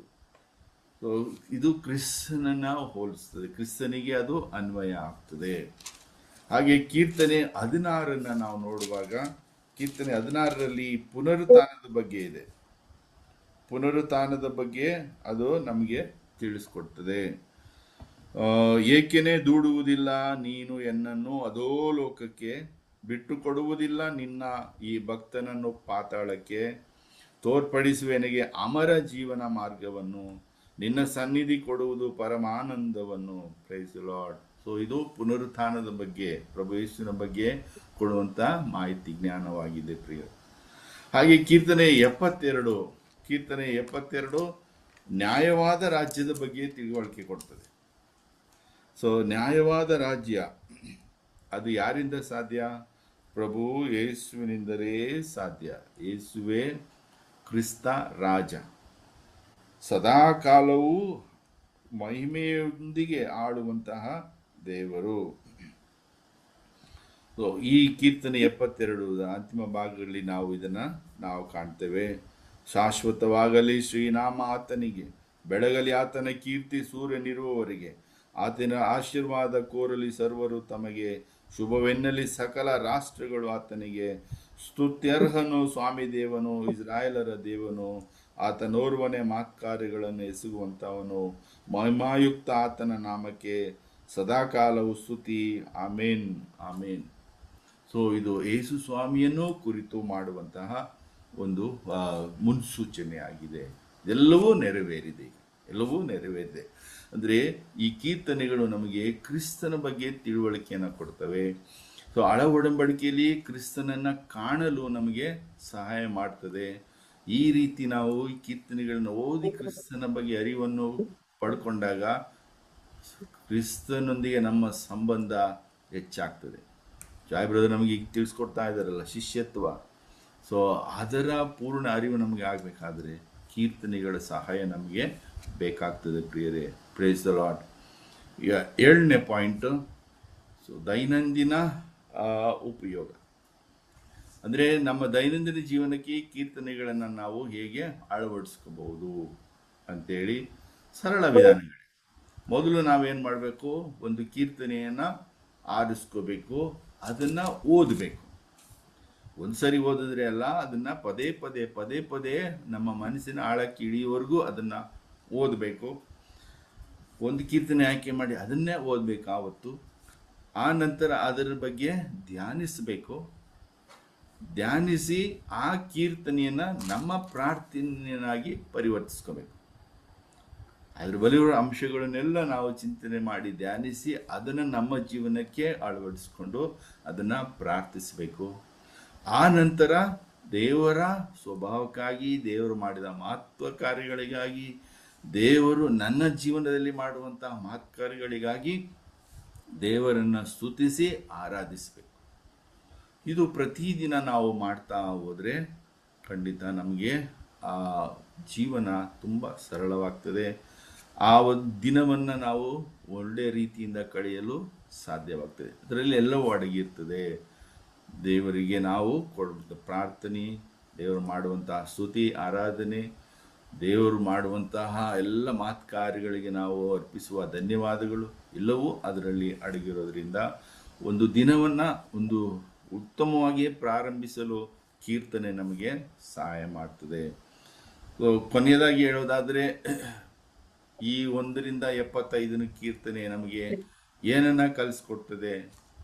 ಮೊದಲನೇದಾಗಿ ನಾನು ಹೇಳಿದಾಗೆ ಒಂದು ಅಂತಿಮ ಒಂದು ಪಾಯಿಂಟ್ಸ್ ನಾನು ಹೇಳ್ಬಿಡ್ತೀನಿ. ಒಂದು ಜಾಣ್ಮೆಯಿಂದ ಹೇಗೆ ಬದುಕಬೇಕು. ಲೋಕದಲ್ಲಿ ಅನೇಕ ಆಯ್ಕೆಗಳಿವೆ. ಸೊ ಯಾವ ಆಯ್ಕೆಯನ್ನು ಜಾಣ್ಮೆಯಿಂದ ಆರಿಸ್ಕೋಬೇಕು. ಸೊ ಯಾವ ಆಯ್ಕೆ ನಮ್ಮನ್ನು ದೇವರೊಂದಿಗೆ ಸತ್ಸಂಬಂಧದೊಂದಿಗೆ ನಮ್ಮನ್ನು ದೃಢವಾಗಿ ಇರಿಸ್ತದೆ ಅನ್ನೋದನ್ನು ಕೀರ್ತನೆಗಳು ನಮಗೆ ಕಲಿಸ್ಕೊಡ್ತದೆ. ಎರಡನೇದಾಗಿ ಪ್ರಾಮಾಣಿಕವಾಗಿ ಪ್ರಾರ್ಥಿಸಲು, ಅಂದರೆ ನೈಜವಾಗಿ ಪ್ರಾಮಾಣಿಕವಾಗಿ ದೇವರ ಮುಂದೆ ನಾವು ಓಪನ್ ಆಗಿ ಕುಳಿತುಕೊಂಡು ನಮ್ಮೆಲ್ಲ ಭಾವನೆಗಳನ್ನು ಅವರ ಮುಂದೆ ವ್ಯಕ್ತಪಡಿಸುತ್ತಾ ಪ್ರಾರ್ಥಿಸೋದು ಹೇಗೆ ಎಂಬುದನ್ನು ಕೀರ್ತನೆ ನಮಗೆ ತಿಳಿಸ್ಕೊಡ್ತದೆ. ಮತ್ತು ದೇವರನ್ನು ಪ್ರಾಮಾಣಿಕವಾಗಿ ಸ್ತುತಿಸಿ ಆರಾಧಿಸುವುದು. ಏಕೆಂದರೆ ದೇವರ ಮಹತ್ವವನ್ನು ನಾವು ಅರಿತಾಗ ದೇವರು ಮಾಡುವಂಥ ಕಾರ್ಯಗಳು, ಆ ಸೃಷ್ಟಿ ಕಾರ್ಯ ಇರ್ಬೋದು, ರಕ್ಷಣಾ ಕಾರ್ಯ ಇರ್ಬೋದು, ಈ ಎಲ್ಲ ಕಾರ್ಯಗಳನ್ನು ನಾವು ಮತ್ತೆ ಈ ಕೀರ್ತನೆ ಮೂಲಕ ಧ್ಯಾನಿಸುವಾಗ ಏನಾಗ್ತದೆ, ನಮ್ಮ ವಿಶ್ವಾಸವು ಆಳವಾಗ್ತಾ ಹೋಗ್ತದೆ. ಇನ್ನೇ ಸ್ಟೆಪ್ ಬೈ ಸ್ಟೆಪ್ ಆಳವಾಗಿ ಹೋಗ್ತದೆ. ಮತ್ತು ದೇವರನ್ನು ಪರಿಪೂರ್ಣವಾಗಿ ನಂಬಲು, ಯೇಸು ಸ್ವಾಮಿಯ ಬಗ್ಗೆ ಒಂದು ಪ್ರೀತಿಯನ್ನು ಬೆಳೆಸ್ಕೊಳ್ಳಲು ಕೀರ್ತನೆಗಳು ನಮಗೆ ಸಹಾಯ ಮಾಡ್ತದೆ. ಸೊ ಏನಾದರೂ ಆಗಲಿ, ದೇವರು ನನ್ನೊಂದಿಗೆ ಇದ್ದಾನೆ, ಆತನು ನನ್ನ ಕೈ ಬಿಡೋದಿಲ್ಲ, ಆತನೇ ನಾನು ವಿಶ್ವಾಸಿಸ್ತೇನೆ ಅನ್ನೋದನ್ನು ಈ ಕೀರ್ತನೆಗಳು 1-75 ನಮಗೆ ದೃಢವಾಗಿ ತಿಳಿಸ್ಕೊಡ್ತದೆ ಅಂತ ಹೇಳ್ತಾ, ಇನ್ನು ನಮ್ಮ ಹೆನ್ರಿ ಬ್ರದರ್ ಕಾಯ್ತಾ ಇದ್ದಾರೆ, ಅವ್ರಿಗೆ ಅವಕಾಶ ಮಾಡಿಕೊಡ್ತಾ ಇದ್ದೀನಿ. ಆಲಿಸಿದ ನಿಮ್ಮೆಲ್ಲರಿಗೂ ದೇವರ ಆಶೀರ್ವಾದಗಳು ಹಾಗೂ ನನ್ನ ವಂದನೆಗಳು. Praise the Lord. Thank you. Thank you sir. ನಮ್ಗೆ ನಮ್ಮ ಪಂಗಡದಲ್ಲಿ ಲಕ್ಷ್ಮಿ ಬಂದಿದ್ದಾರೆ. ನಿನ್ನೆ ನನ್ನ ಹತ್ರ ಮಾತಾಡಿದ್ರು. ಲಕ್ಷ್ಮಿ ಅವರು ಬ್ಯಾಪ್ಟಿಸಮ್ ತಗೊಂಡಿದ್ದಾರೆ, ಆದರೆ ಫಸ್ಟ್ ಹೋಲಿ ಕಮ್ಯುನಿಯನ್ ತಗೊಳ್ಳಿಲ್ಲ. ಅವ್ರಿಗೆ ಹೇಳಿದೆ, ಬನ್ನಿ ಮರಿಯಂ ತಂಡಿಗೆ, ನಿಮ್ಗೆ ವೆಲ್ಕಮ್ ಲಕ್ಷ್ಮಿ. ಹಿಲಾರಿಯ ಬಿತ್ತಿದ ಬೀಜ ಅದು. 2 ವರ್ಷದ ನಂತರ ನನಗೆ ಕಾಂಟ್ಯಾಕ್ಟ್ ಮಾಡಿ ಇಂದು ಇದರಲ್ಲಿ ಜಾಯಿನ್ ಆಗಿದ್ದಾರೆ. ಅದರಿಂದ ನೀವು ಇನ್ನು ಪ್ರತಿದಿನ ಜಾಯಿನ್ ಆಗಿ ನೀವು ಉತ್ತಮವಾಗಿ ಬೆಳೆಯಬೇಕೆಂತ ಹೇಳಿ ನಾನು ಆಶಿಸ್ತೇನೆ. ನಮ್ಮ ಬ್ರದರ್ ಉತ್ತಮ ರೀತಿಯಲ್ಲಿ ಕೀರ್ತನೆಗಳು 1-75 ಸಾರಾಂಶ 7 ಪಾಯಿಂಟ್ಗಳಲ್ಲಿ ನಿಮಗೆ ತಿಳಿಸಿದ್ದಾರೆ. ಅದು ಕೀರ್ತನೆಗಳನ್ನು 150 ಕೀರ್ತನೆಗಳನ್ನು 5 ಭಾಗಗಳನ್ನಾಗಿ ಮಾಡಿದ್ದಾರೆ ಅಂತ ಹೇಳಿದ್ದಾರೆ. 1-41, 42-72, 3-73-89, 4-90-106 ಮತ್ತೆ 107-150. ಹೀಗೆ ಈ 5 ಭಾಗ ಮಾಡಿದ್ದು ಯಾಕೆಂದ್ರೆ, ಹಿಂದೆ ಪೆಂಟಟುಕ್, ಥೋರ ಅಂದ್ರೆ 5 ಪುಸ್ತಕಗಳು ಅವರು ಇದ್ದವು. ಆದ್ರಿಂದ ಇವರು ಪವಿತ್ರಾತ್ಮಭರಿತರಾಗಿ ಬರೆದ ಈ ಎಲ್ಲ ಕೀರ್ತನೆಗಳನ್ನು 5 ಭಾಗಗಳನ್ನಾಗಿ ವಿಂಗಡಿಸಿ ಅದರಂತೆ ಸರಿ ಸಮಾನ ಅಂತ ಹೇಳಿ ದೇವರ ಬಗ್ಗೆ ಅರಿಯದವರಿಗೆ ದೇವರ ಬಗ್ಗೆ ಜಾಸ್ತಿ ತಿಳುವಳಿಕೆ ಕೊಡಲು ಇದನ್ನು ಅವರು ಉಪಯೋಗಿಸಿದ್ದಾರೆ. ಇದನ್ನು 6 ಭಾಗಗಳಲ್ಲಿ ಅವರು ವಿಂಗಡಿಸಿದ್ದಾರೆ. 1ನೇದಾಗಿ ಗೀತೆಗಳು, ಸ್ತೋತ್ರಗಳು ಮತ್ತೆ ಸ್ತುತಿಗೀತೆ. 2ನೇದಾಗಿ ಪ್ರಲಾಪದ ಕೀರ್ತನೆಗಳು. 3ನೇದಾಗಿ ಆತ್ಮವಿಶ್ವಾಸದ ಒಂದು ಭರವಸೆಯ ಕೀರ್ತನೆಗಳು. 4ನೇದಾಗಿ ಕೃತಜ್ಞತಾ ಸ್ತುತಿಗೀತೆಗಳು. 5ನೇದಾಗಿ ರಾಜರ ಕೀರ್ತನೆಗಳು, ರಾಜ ಮಹಾರಾಜರುಗಳು ಹಾಗೂ ಕೀರ್ತನೆಗಳು. 6ನೇದಾಗಿ ಬುದ್ಧಿವಂತಿಕೆಯ ಕೀರ್ತನೆಗಳು ಅಂತೇಳಿ ವಿಂಗಡಿಸಲಾಗಿದೆ. ಹೀಗೆ ಈ ಕೀರ್ತನೆಗಳು, ಸ್ತೋತ್ರಗಳು ಈ ಕೀರ್ತನ ದೇವರು ರಚನೆಯ ಮತ್ತು ಬಿಡುಗಡೆಯ ಕೆಲಸಗಳಲ್ಲಿ ಅದೊಂದು ಮಹಾನ್ ಕೃತ್ಯವನ್ನು ಮಾಡಿ ಎಸಗಿದ್ದಾರೆ ಅಂತ ಹೇಳಿ ಅವರು ಇಸ್ರಾಯೇಲರು ದೇವರಿಗೆ ಸ್ತುತಿಗೀತೆಯನ್ನು ಸಲ್ಲಿಸುತ್ತಿದ್ದರು. ದಾಖಲೆಗೆ 100 ಕೀರ್ತನೆ 148 ಒಂದು ಮಹಾನ್ ಕೃತ್ಯ ಬೆರಗಿದ್ದಾರೆ ಅಂತ ದೇವರಿಗೆ ಸ್ತುತಿ ಹೇಳುವಾಗ 146 ಬಿಡುಗಡೆಯ ಬಗ್ಗೆ ಸಂತೋಷವನ್ನು ವ್ಯಕ್ತಪಡಿಸಿ ಕೀರ್ತನೆಯನ್ನು ಹಾಡುತ್ತಾರೆ. ಅದರಿಂದ ನಾವು ಎಲ್ಲ ಇದನ್ನು ಸರಿಯಾಗಿ, ನಾನು ಫಾಸ್ಟ್ ಹೋಗ್ಬೇಕಾಗ್ತದೆ. ಇದು 1 ತಿಂಗಳಲ್ಲಿ ಕೂಡ ಮುಗಿಯುವಂಥದ್ದಲ್ಲ. ಆದರೆ ನಮಗೆ ಏನು ಕೊಟ್ಟಿದ್ದಾರೋ ಅದನ್ನು ಸ್ವೀಕಾರ ಮಾಡಿ ಅದರಂತೆ ನಾವು ನಡೀಬೇಕು. ಅದಕ್ಕೆ ಮೊದಲಾಗಿ ನಾನು ಹೇಳುವುದೆಂದರೆ, ಈ ಕೀರ್ತನೆಗಳಲ್ಲಿ ಏನು ವಿಶೇಷಗಳಿವೆ, ಯಾಕೆ ಈ ಕೀರ್ತನೆಗಳನ್ನು ಮೊದಲಾಗಿ ನಾವು ಅರ್ಥ ಮಾಡಿಕೊಳ್ಬೇಕು. ಕೀರ್ತನೆಗಳಲ್ಲಿ ದೇವಶಾಸ್ತ್ರ ಅಡಗಿಕೊಂಡಿದೆ. ಕೀರ್ತನೆಯ ದೇವಶಾಸ್ತ್ರ, ಒಂದೊಂದು ಕೀರ್ತನೆಗಳು ಸಿದ್ಧತೆ ಮಾಡಿದ ಕಾಲ, ಬರೆದವರ ವಿಷಯ, ಸಾಹಿತ್ಯ ರೂಪ ಬೇರೆ ಬೇರೆ ಉಂಟಾದರೂ ಪವಿತ್ರಾತ್ಮ ಇವರ ಮುಖಾಂತರ ಎಲ್ಲ ನಮಗೆ ತಿಳಿಯಪಡಿಸಲು ಇಚ್ಛೆಪಟ್ಟಿದ್ದಾರೆ. ಅದರಿಂದ ಮೊದಲಾಗಿ ಇಲ್ಲಿ ಏನು ತಿಳಿಸ್ತಾರೆ ಅವರು? 1ನೇದಾಗಿ ದೇವರು ಅಂದ್ರೆ ದೇವರು ಒಬ್ಬರೇ, ಸರ್ವೇಶ್ವರ ಬಿಟ್ಟು ಬೇರೆ ದೇವರೇ ಇಲ್ಲ. ಈ ಕೀರ್ತನೆಯ ನಿರಂತರ ಅವರು ಬೋಧನೆಯ ಮುಖಾಂತರ ಒಂದು ಚಿಂತನೆಯನ್ನು ನಮಗೆ ಕೊಡ್ತಾ ಇದ್ದಾರೆ.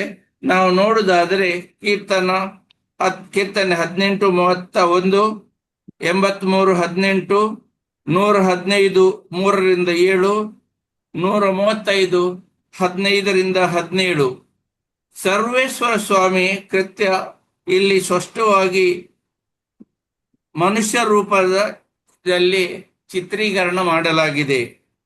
ಎಂದರೆ ಸರ್ವ ಮನುಷ್ಯರು ಸರ್ವೇಶ್ವರು ಏನ್ ಮಾಡ್ತಾರೆ? ಸರ್ವೇಶ್ವರ ಮನುಷ್ಯರಾಗೆ ನಗಾಡುತ್ತಾರೆ.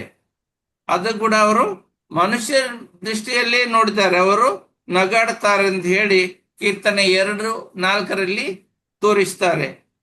ಅವರಿಗೆ ಸಿಟ್ಟು ಬರ್ತದೆ ಅಂತ ಹೇಳಿದ್ದಾರೆ 18:7. ನಿದ್ರೆ ಮಾಡುತ್ತಾರೆ ಅಂತ ಹೇಳಿದ್ದಾರೆ 35:23.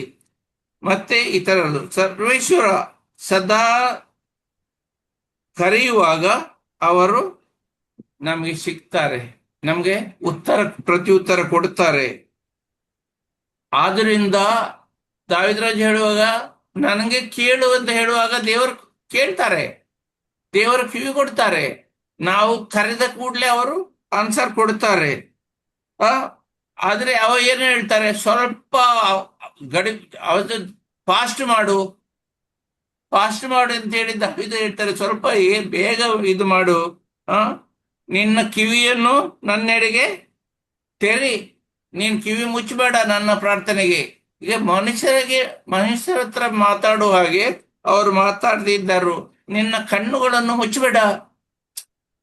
ದೇವರಿಗೆ ದಾವೀದರಾಜ ಹೇಳ್ತಾರೆ, ಕಣ್ಣುಗಳನ್ನು ಮುಚ್ಚಬೇಡ, ಹಿಂದಿರುಗಿ ಬಾ, ನೋಡು.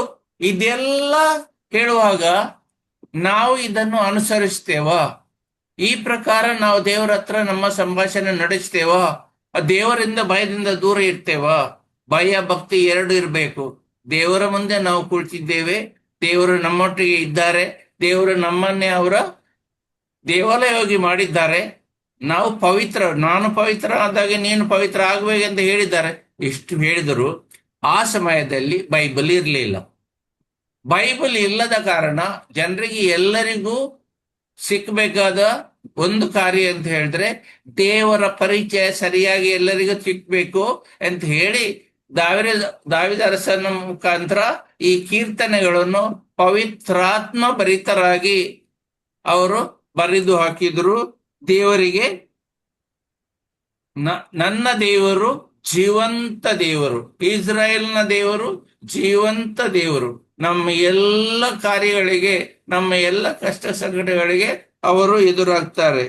ಅಂದ್ರೆ 2ನೇದಾಗಿ ಪ್ರೀತಿ ವಿಶ್ವಾಸದ ದೇವರು. ನಮ್ಮ ದೇವರು ಪ್ರೀತಿ ವಿಶ್ವಾಸದ ದೇವರು. ಅವರ ಕಂಡೀಷನ್ನೇ ಇಲ್ಲ. ಅವರು ನಮಗೆ ಪ್ರೀತಿ ಮಾಡುವಾಗ ಕಂಡೀಷನ್ನೇ ಇಲ್ಲ. ಅವರ ಪ್ರೀತಿ ಸ್ಥಿರ.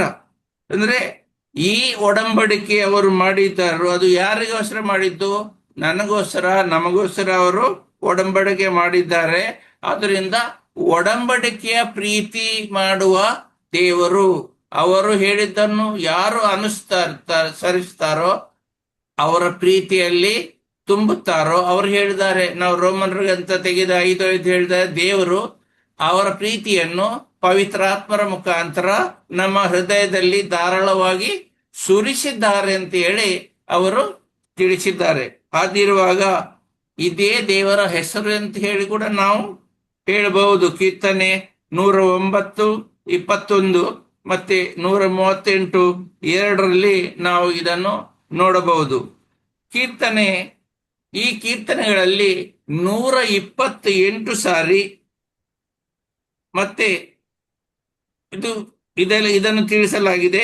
ಹಾಗೆ ಉಳಿದ ಪುಸ್ತಕಗಳಲ್ಲಿ 121 ಸಾರಿ ಇದನ್ನು ತಿಳಿಸಲಾಗಿದೆ. ಯಾಕೆ?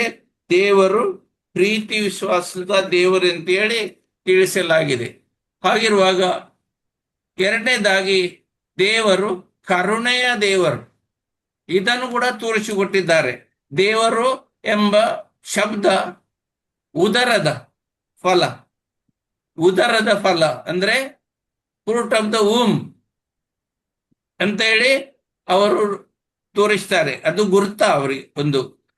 ಅದು ಬಹುವಚನದಲ್ಲಿ ಹೇಳುವಾಗ ಮಕ್ಕಳಿದ್ದಾರೆ, ಚಿಕ್ಕ ಮಕ್ಕಳಿದ್ದಾರೆ, ಅವರಿಗೆ ಚಿಕ್ಕ ಮಗಳು ಒಂದು 5 ತಿಂಗಳು 6 ತಿಂಗಳು 1 ವರ್ಷ 2 ವರ್ಷದ ಮಗುವಿಗೆ ಅವರಿಗೆ ಏನು ತಾಯಿಯ ಮುಖ ನೋಡಿದ್ರೆ ಸಂತೋಷವಾಗದ, ತಾಯಿಯ ಸ್ತನಗಳನ್ನು ನೋಡುವಾಗ, ಯಾಕೆ ಅವರಿಗೆ ಹಸಿವಾದಾಗ ಏನು ಅದು ಅದೇ ಮುಖ್ಯ.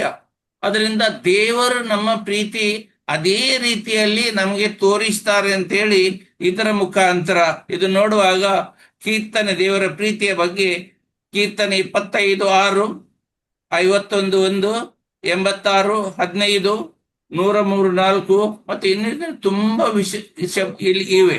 ಆದ್ರೆ ಮೂರನೇದಾಗಿ ವಿಶ್ವಾಸದ ದೇವರು, ನಮ್ಮ ದೇವರು ವಿಶ್ವಾಸದ ದೇವರು ಅಂತೇಳಿ ಕೀರ್ತನೆಗಳಲ್ಲಿ ಇವರು ಸಾರುತ್ತಾ ಇದ್ದಾರೆ. ಅಂದ್ರೆ ಸತ್ಯ ಮತ್ತೆ ವಿಶ್ವಾಸ ಎಂದು ಅರ್ಥ. ಸತ್ಯ ಮತ್ತೆ ವಿಶ್ವಾಸ ಇದು ಎರಡು ಒಟ್ಟಿಗೆ ಹೋಗ್ತದೆ. ಸತ್ಯದಲ್ಲಿಯೂ ಆತ್ಮದಲ್ಲಿಯೂ ನಾವು ದೇವರನ್ನು ಪ್ರೀತಿಸಬೇಕೆಂತ ಹೇಳಿದಾರಲ್ಲ, ಅದರಿಂದ ಇದನ್ನು ನಾವು ಓದುವಾಗ ಕೀರ್ತನೆ 40, 11, 57:3, 61:7 ಇನ್ನಿತರ ಎಲ್ಲ ಕೀರ್ತನೆಗಳಲ್ಲಿ ಅದನ್ನು ತಿಳಿಸಲಾಗಿದೆ. ನಾಲ್ಕನೇದಾಗಿ ಏನು ಬಿಡುಗಡೆ ಕೊಡುವ ದೇವರು. ನಮಗೆ ಎಲ್ಲದರಿಂದಲೂ ಕೊಡುಗೆ ಬರುವ ದೇವರು ನಮ್ಮ ಸರ್ವೇಶ್ವರ. ತಮ್ಮ ಪ್ರಜೆಗೆ ಯಾವುದಿಂದ? ಪಾಪದಿಂದ, ಸಂಕಷ್ಟದಿಂದ, ಎಲ್ಲ ಅಪರಾಧಗಳಿಂದ ಮತ್ತು ಮರಣದಿಂದ ಕಾಪಾಡುತ್ತಾರೆ ಎಂಬುದು ಇದೆಲ್ಲ ನಮಗೆ ತೋರಿಸಿಕೊಡ್ತಾರೆ. ಕೀರ್ತನೆ 68, 20, 69:1, 18:2 ಇಷ್ಟು ಎಲ್ಲ ತುಂಬಾ ಇವೆ. ಆದರೆ ಇದೆಲ್ಲ ಪಾಯಿಂಟ್ ನಾನು ತೆಗೆದುಕೊಂಡಿದ್ದೇನೆ. ಐದನೇದಾಗಿ ಪವಿತ್ರ ದೇವರು.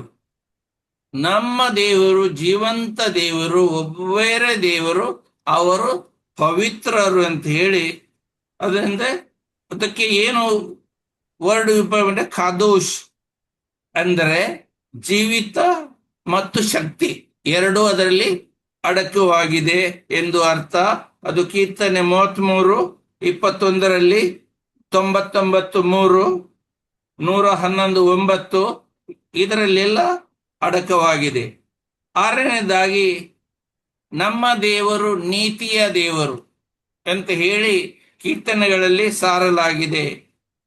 ಸೊಡೇಫಾ ಅಂದ್ರೆ ನೀತಿ ಮತ್ತೆ ನೀತಿವಂತಿಕೆ. ಈ ಕಾನೂನಿನ ನೀತಿ ಅಲ್ಲ ಇದು. ದೇವರ ನೀತಿ ಅಂದ್ರೆ ಕಾನೂನಿನ ನೀತಿ ಅಲ್ಲ, ಬರೇ ಇದು ಬಿಡುಗಡೆಯ ಮತ್ತು ರಕ್ಷಣೆಯ ನೀತಿ.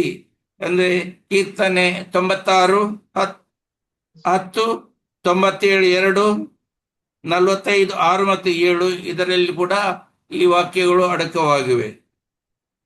ಏಳನೇದಾಗಿ ಸೃಷ್ಟಿಯ ಸ್ವಾಮಿಯಾಗಿದ್ದಾರೆ. ಅವರು ಇಡೀ ಸೃಷ್ಟಿಯ ಸ್ವಾಮಿಯಾಗಿದ್ದಾರೆ. ಸರ್ವೇಶ್ವರ ಸೃಷ್ಟಿಯ ರಚನೆಯನ್ನು ಅದರ ಸರ್ವ ವಸ್ತುಗಳನ್ನು ಅಸ್ತಿತ್ವಕ್ಕೆ ತಂದವರು ನಮ್ಮ ದೇವರಾಗಿದ್ದಾರೆ ಅಂತ ಹೇಳಿ ಅವರು ತಿಳಿಸಿದ್ದಾರೆ. ಕೀರ್ತನೆ 8:3, 24:1, 104, 29, 148, 3 ಮತ್ತು 4 ಇತ್ಯಾದಿ. ಇದ್ರೆ ಸ್ವರ್ಗದ ರಚನೆಗಳು, ಭೂಮಿಯ ಮೇಲೆ ಇದ್ದ ರಚನೆಗಳು, ಮನುಷ್ಯ ರಚನೆ ಸರ್ವೇಶ್ವರನ ಕೈಯಿಂದ ಆದವುಗಳು. ಎಲ್ಲರೂ ಸರ್ವೇಶ್ವರನ ಕೃಪೆಯಿಂದ ಆದವು ಅಂತೇಳಿ ಕೀರ್ತನೆ 148 ಸಾರಲಾಗಿದೆ. ಉಳಿದ ರಾಷ್ಟ್ರಗಳು ಪ್ರತ್ಯೇಕ ದೇವರು ಹೇಗೆ ಎಂದು ಅವರು ಒಪ್ಪಿಕೊಂಡಿದ್ದಾರೋ ಅದನ್ನು ನೋಡಬೇಕು. ಆದರೆ ಇಸ್ರಾಯೇಲ್ ಮಾತ್ರ, ಉಳಿದವರು ದೇವರು ಹೇಗೆ ಅಂತ ಹೇಳಿ ನೆನೆಸಿಕೊಳ್ಳುವುದು ಮತ್ತೆ ಇಸ್ರಾಯೇಲರು ಹೇಗೆ ನೆನೆಸಿಕೊಳ್ತಿದ್ರು? ದೇವರು ಸೃಷ್ಟಿಯ ದನಿ, ಯಜಮಾನರು, ಸೃಷ್ಟಿಯ ಒಡೆಯ, ಮತ್ತೆ ಸೃಷ್ಟಿಕರ್ತ, ಸ್ವಾಮಿ ಮತ್ತೆ ರಾಜ, ಹಾಗೆ ಅವರು ನಮ್ಮ ದೇವರನ್ನು ನೋಡ್ತಿದ್ರು. ಎಲ್ಲ ರಚನೆಯಲ್ಲಿ ನಡುವೆ ಅವರು ದೇವರನ್ನು ಕಾಣುತ್ತಿದ್ದರು.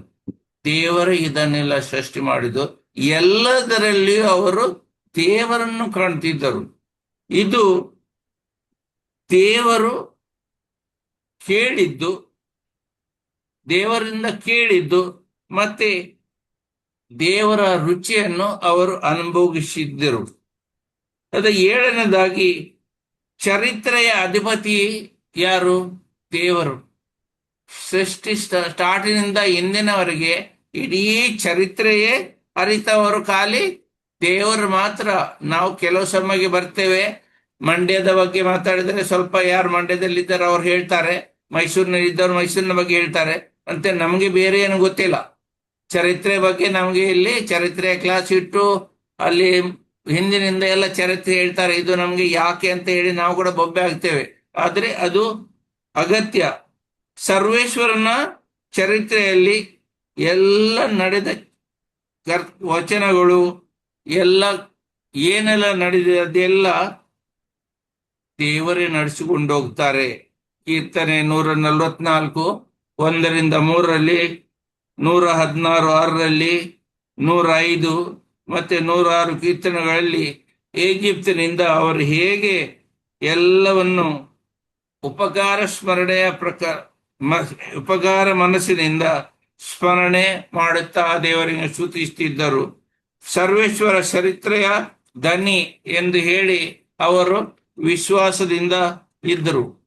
ಹಾಗಿರುವಾಗ ನಾವು ಈ ಕೀರ್ತನೆಗಳಲ್ಲಿ ಅಡಕವಾದ ವಿಷಯಗಳನ್ನು ನಾನು ನಿಮ್ಮ ಮುಂದೆ ಇಡಲು ಬಯಸ್ತೇನೆ. ಅಂದ್ರೆ 9ನೇದಾಗಿ, ನಮ್ಮ ದೇವರು, ಈ ಕೀರ್ತನೆಯಲ್ಲಿ ಇರುವ ದೇವರು ಜೀವಂತ ದೇವರು ಅಂತ ಹೇಳಿ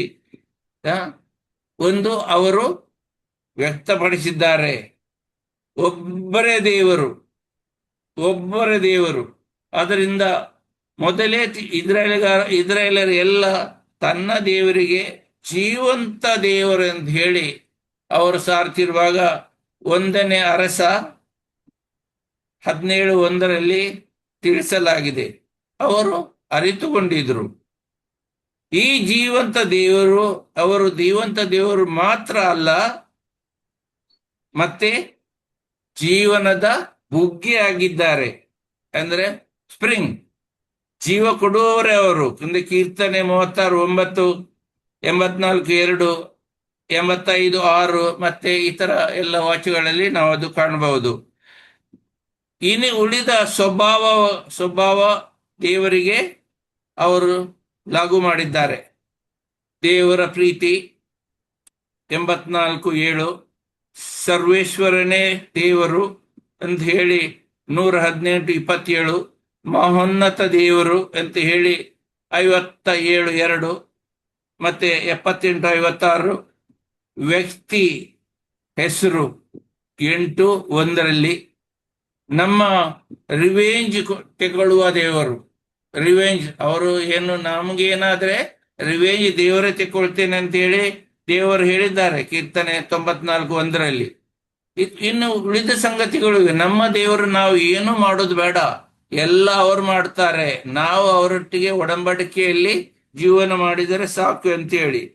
ಅದು 2ನೇ ಪಾಯಿಂಟ್ ನಾವು ನೋಡುವಾಗ, ಮನುಷ್ಯ ಜೀವಿ. ನಾವೆಲ್ಲ ಮನುಷ್ಯ ಜೀವಿ. ಕೀರ್ತನೆಗಾರರು ಏನು ಹೇಳ್ತಾರೆ, ಚಿಂತನೆಯ ಬಗ್ಗೆ ಅವರು ಹೇಳುವುದು ಏನೆಂದರೆ, ದೇವರು ಮನುಷ್ಯರನ್ನು ಅವರ ಸ್ವರೂಪದಲ್ಲಿ ಸೃಷ್ಟಿ ಮಾಡಿದ್ದಾರೆ ಅಂತ ಹೇಳಿ ನಾವು ತುಂಬಾ ಗೌರವದಿಂದ ನಾವೇ ಸರ್ವೇಶ್ವರು ಅಂತ ಹೇಳಿ, ಇಸ್ರಾಯೇಲರು ಅದೇ ರೀತಿ ಭಾವಿಸ್ತಿದ್ರು. ನನ್ನ ದೇವರೇ ದೇವರು, ಬೇರೆ ದೇವರೇ ಇಲ್ಲ ಅಂತ ಹೇಳಿದ ನಂತರ ಇನ್ನು ಉಳಿದವರೆಲ್ಲ ನಾಯಿಗಳು. ಆ ಪ್ರಕಾರ ಅವರು ಎಣಿಸುತ್ತಿದ್ದರು. ನಮಗೆ ಯಾರಿಂದಲೂ ಏನು ಮಾಡಲಿಕ್ಕೆ ಸಾಧ್ಯ ಇಲ್ಲ, ನಾವು ಏನು ಮಾಡಿದ್ರೆ ನಮ್ಮ ದೇವರು ನಮ್ಮ ಕೈ ಬಿಡುವುದಿಲ್ಲ ಅಂತ ಹೇಳಿ ಅನ್ಯಾಯದ ಮೇಲೆ ಅನ್ಯಾಯ, ಪಾಪದ ಮೇಲೆ ಪಾಪ ಮಾಡುವಾಗ ದೇವರು ಇವರಿಗೆ ಬೇರೆ ದಾರಿ ಇಲ್ಲ ಬುದ್ಧಿ ಕಲಿಸ್ಲಿಕ್ಕೆ ಅಂತ ಹೇಳಿ ವೈರಿಗಳ ಕೈಗೆ ಒಪ್ಪಿಸಿಬಿಟ್ಟರು. ಇದೆಲ್ಲ ನಾವು ಓದಿ ತಿಳಿದಾದ್ರೆ ಕೀರ್ತನೆಗಳಲ್ಲಿ ಇದನ್ನೆಲ್ಲ ತಿಳಿಸಲಾಗಿದೆ. ಸಾಮಾಜಿಕ ಜೀವಿ ಅಂತ ಹೇಳಿ ನೋಡುವಾಗ ಈ ಒಡಂಬಡಿಕೆಯಲ್ಲಿ ಇಸ್ರಾಯೇಲ್ ಒಂದು ಸಮುದಾಯ, ಒಂದು ಎಲ್ಲರೂ ಒಟ್ಟುಗೂಡಿ ವೈಯಕ್ತಿಕ ರೀತಿಯಲ್ಲಿ ಇಸ್ರಾಯೇಲ್ ತಾನು ತನ್ನ ಸಮುದಾಯ ಒಂದು ಪಾಲು ಅಂತ ಹೇಳಿ ಎಣಿಸಿ ಇಂದಿಗೂ ಎಲ್ಲ ಇಸ್ರಾಯೇಲ್ ಎಲ್ಲಿ ಇದ್ರು ಇಸ್ರಾಯೇಲಿಗೆ ಬಂದು ಇದ್ ಮಾಡ್ತಾರೆ. ಇದೆಲ್ಲ ಕೀರ್ತನೆಗಳಲ್ಲಿ ತಿಳಿಸಲಾಗಿದೆ. ಕೀರ್ತನೆ ಅದರಿಂದ ಅವರು ದೇವರಿಗೆ ಅಷ್ಟು ಗೌರವ ಕೊಡ್ತಾರೆ. ಕೀರ್ತನೆ 38:11, 88:18 ಇದರಲ್ಲಿ ನಾವು ನೋಡಬಹುದು. ಹಾಗಿರುವಾಗ ದೇವರಿಗೋಸ್ಕರ ಆಸೆ ಮತ್ತೆ ಆತುರ ಅವರಲ್ಲಿ ಇರಬೇಕು ಅಂತೇಳಿ, ಆತುರದಿಂದ ಸರ್ವೇಶ್ವರನ ನಾನು ದಾರಿ ನೋಡಿದೆ ಅಂದು ಕೀರ್ತನೆಗಾರನು ಕೀರ್ತನೆ ಹಾಡ್ತಾನೆ. ಕೀರ್ತನೆ 41, 42:1, 63:1 ಇದೆಲ್ಲ ದೇವರು ಮನುಷ್ಯ ಪಾದಗಳಿಗೆ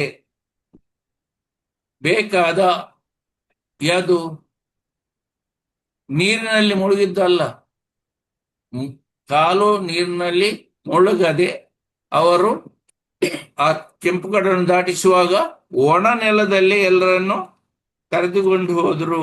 ಇದೆಲ್ಲ ನಾವು ಓದಿ ತಿಳಿದಿದ್ದೇವೆ. ಅದರಿಂದ ನಾವು ಯಾವಾಗಲೂ ಹೇಗೆ ನಾವು ಈ ಪವಿತ್ರ ಗ್ರಂಥದಲ್ಲಿ ಇದು ಯಾಕೆ ನಮ್ಮ ಕೀರ್ತನೆಗಳ ಮಹತ್ವ ಏನು ಅಂತೇಳಿ ಇದೆಲ್ಲ ದೇವರ ಬಗ್ಗೆ ಹೆಚ್ಚಾಗಿ ಎಲ್ಲ ಪುಸ್ತಕಗಳು ಆಗ ಜನರ ಕೈಗೆ ಸಿಗ್ತಿರ್ಲಿಲ್ಲ.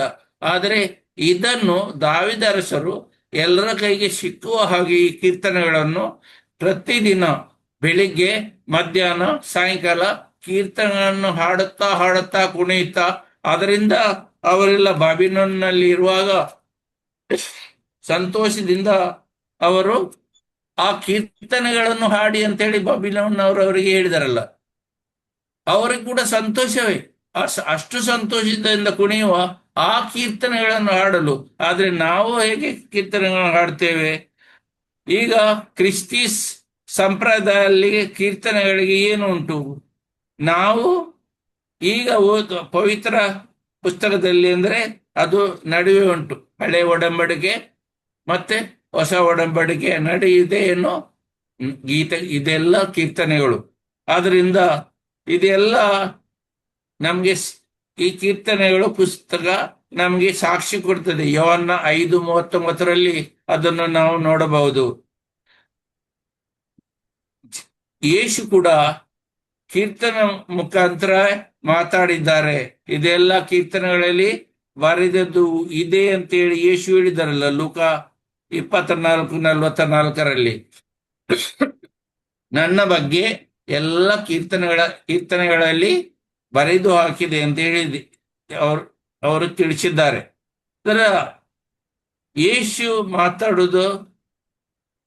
ಮಾತಾಡಿದ್ದ ಮಾತ್ರ ಅಲ್ಲ, ಮತ್ತೆ ಕೀರ್ತನೆ ಮತ್ತು ಅದರಲ್ಲಿ ಬರೆದಿರುವ ಎಲ್ಲ ಸಂಪೂರ್ಣ ಯೇಸು ಕ್ರಿಸ್ತರು ಮಾಡಿದ್ದಾರೆ. ಎಲ್ಲ ವಾಕ್ಯಗಳು ಹಳೆ ಒಡಂಬಡಿಕೆಯಲ್ಲಿ ಆದವುಗಳು ಮತ್ತೆ ಕೀರ್ತನೆಗಳಲ್ಲಿ ಆದ ಪ್ರೊಫೆಸಿ ಮಾಡಿದ ಎಲ್ಲವನ್ನು ಯೇಸು ಸಂಪೂರ್ಣಗೊಳಿಸಿದ್ದಾರೆ. ಅದು ಎಲ್ಲ ನಮಗೆ ಸಂಪೂರ್ಣಗೊಳಿಸಲು ಅವರು ಬಿಟ್ಟು ಕೊಡಲಿಲ್ಲ.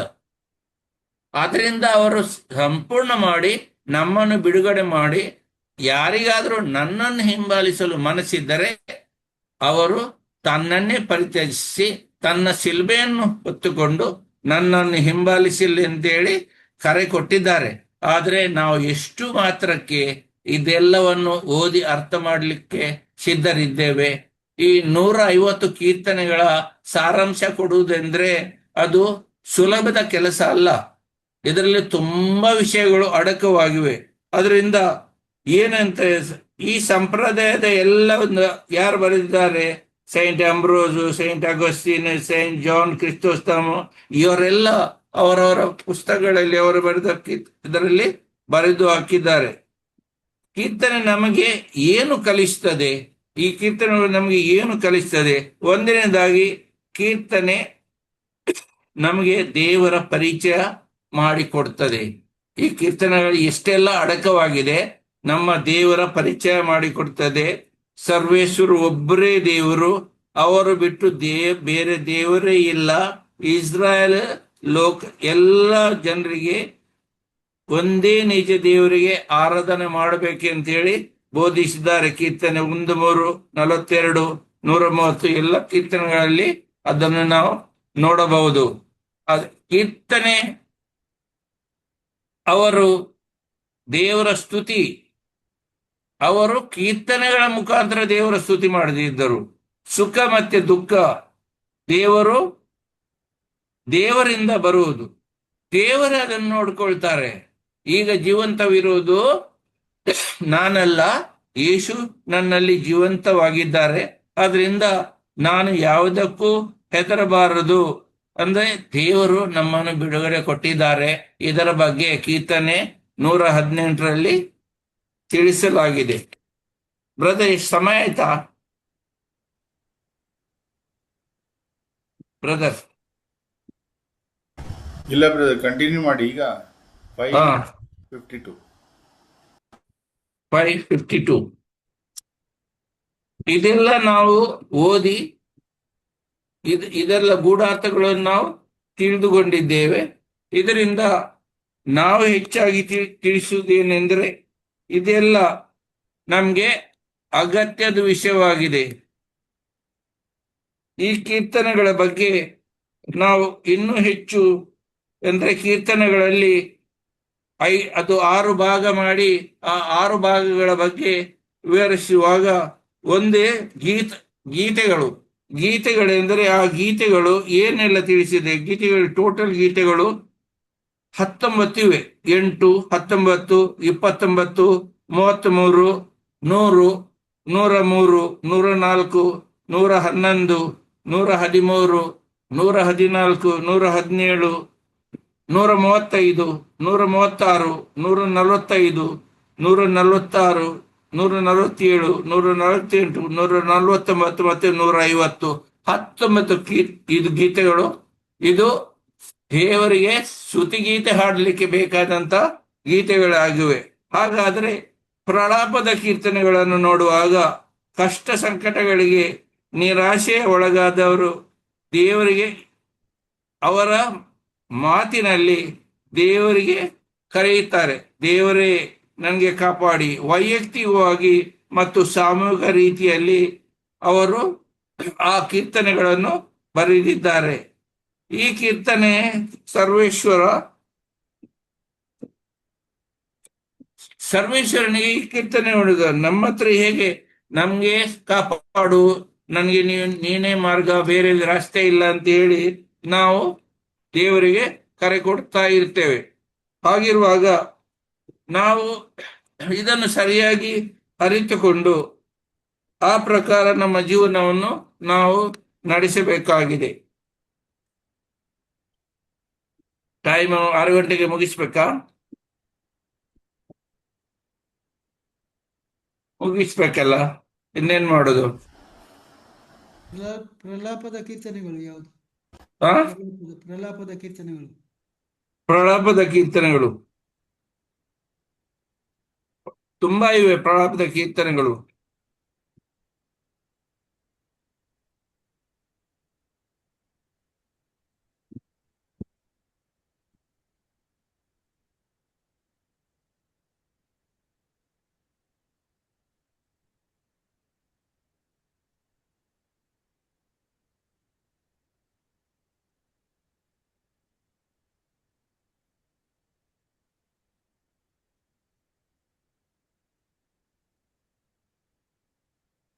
ಪ್ರಚತ್ನತ ಸ್ತುತಿ ಕೀರ್ತನೆಗಳು ಕೂಡ ಗೀತೆಗಳು ಇವೆ.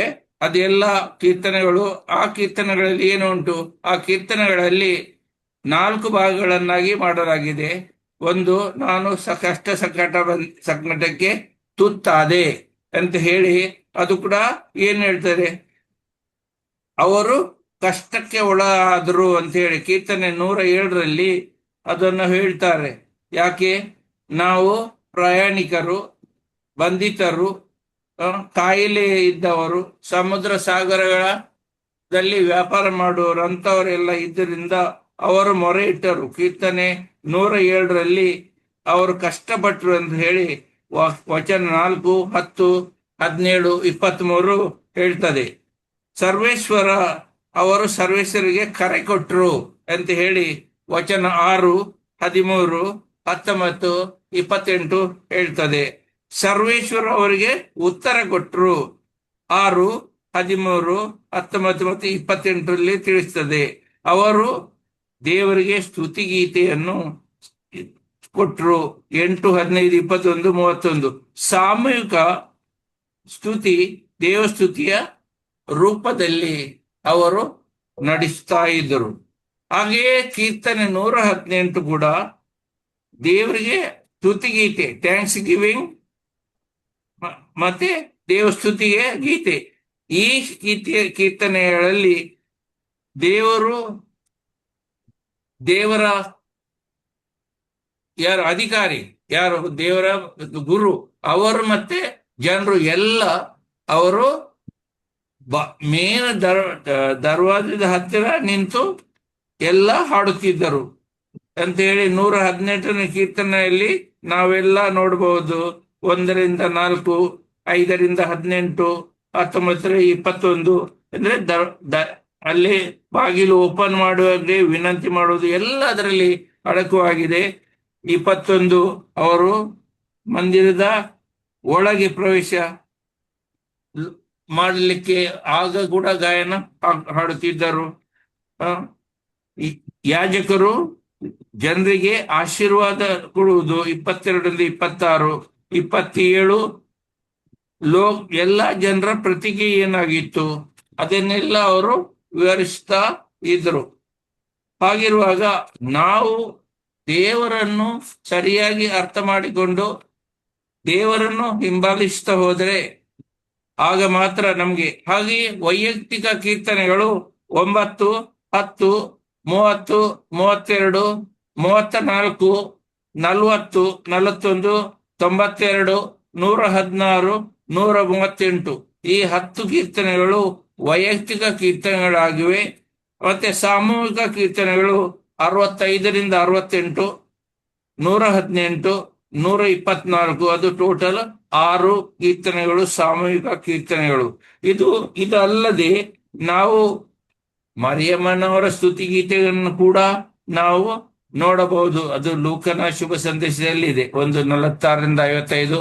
ಹಾಗೆ ಯೇಸು ಸ್ವಲ್ಪ ಅವರು ಕೂಡ ಅವರೇ ತನ್ನನ್ನೇ ಸಮರ್ಪಿಸಿ ದೇವರಿಗೆ ಅರ್ಪಿಸುವುದು ಕೂಡ ಯೋಹನ್ನ 17, 1ರಿಂದ 19 ಅದರಲ್ಲಿ ನಾವು ನೋಡಬಹುದು. ಹೀಗಿರುವಾಗ ರಾಜರ ಕೀರ್ತನೆಗಳನ್ನು ಕೂಡ ನಾವು ನೋಡಿ, ಇದು ರಾಜರು ಕೂಡ ಹೇಗೆ ಕೀರ್ತನೆ ಹಾಡ್ತಿದ್ರು, ಎಲ್ಲ ಏನಿದ್ರು ರಾಜವರು ಅವರೆಲ್ಲ ಯುದ್ಧಕ್ಕೆ ಹೋಗೋ ಮೊದಲು ದೇವರ ಹತ್ರ ಕೇಳ್ತಾರೆ, ಹೋಗ್ಲಾ ನೀ ಅವರನ್ನು ನನ್ನ ಕೈ ಕೊಡ್ತೀಯಾ? ಇಂಥದ್ದೆಲ್ಲ ರಾಜರು ಕೂಡ ದೇವರ ಮೇಲೆ ನಿರ್ಭರರಾಗಿ ಇದ್ರು. ಅವರು ಏನು ಹೇಳ್ತಾರೋ ಹೇಗೆ ಹೇಳ್ತಾರೋ ಅಂದ್ರೆ ಅವರ ಗುರುಗಳಿಗೆ ಕೇಳಿ, ಪ್ರವಾದಿಗಳಿಗೆ ಕೇಳಿ ಆ ಪ್ರಕಾರ ಅವರು ನಡೆಯುತ್ತಿದ್ದರು. ಹಾಗಿರುವಾಗ ಈ ಎಲ್ಲ ಕೀರ್ತನೆಗಳು 150 ಕೀರ್ತನೆಗಳು ನಾವು ನೋಡುವುದಾದ್ರೆ, ಈಗ 150 ಕೀರ್ತನೆ ಅಂದ್ರೆ 1ರಿಂದ 150 ಕೀರ್ತನೆಗಳು ಹೇಗೆ ಎಲ್ಲ ನಾವು ನೋಡಬಹುದು. 1ನೇ ಕೀರ್ತನೆಯನ್ನು ನಾವು ನೋಡುವಾಗ ಒಳ್ಳೆಯವರು ಮತ್ತು ಕೆಟ್ಟವರು ಅಂತ ಹೇಳಿ ಅದು ಪ್ರಸ್ತುತಿಗೆ ಕೊಟ್ಟಿದ್ದಾರೆ. 1, 1 ಮತ್ತು 2 ಹೋಲಿಕೆ ಅಂದ್ರೆ ಮರ ಮತ್ತು ಅದರ ಒಳ್ಳೆಯ ಹಣ್ಣು, ಹೊಟ್ಟು ಮತ್ತು ಗಾಳಿ, ಅದು 1, 3ರಿಂದ 4 ಮತ್ತು ತೀರ್ಮಾನ, ಒಳ್ಳೆಯವರು ಏಳಿಗೆ ಹೊಂದುತ್ತಾರೆ ಮತ್ತು ದುಷ್ಟರು ನಾಶವಾಗುತ್ತಾರೆ ಅಂತೇಳಿ 5 ಮತ್ತು 6 ವಚನಗಳು.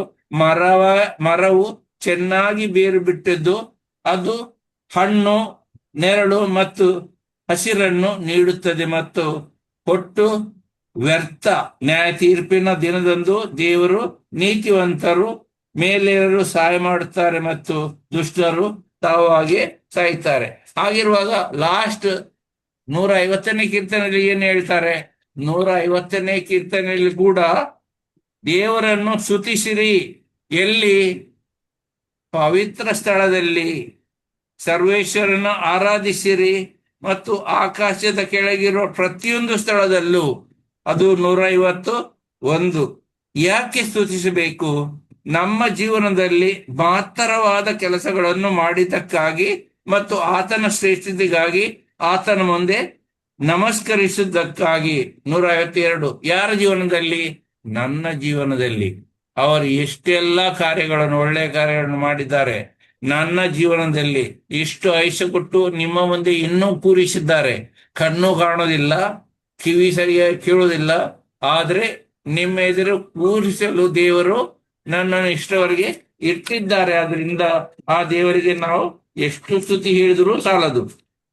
ಹಾಗಿರುವಾಗ ಹೇಗೆ ನಾವು ಸ್ತುತಿಸಬೇಕು?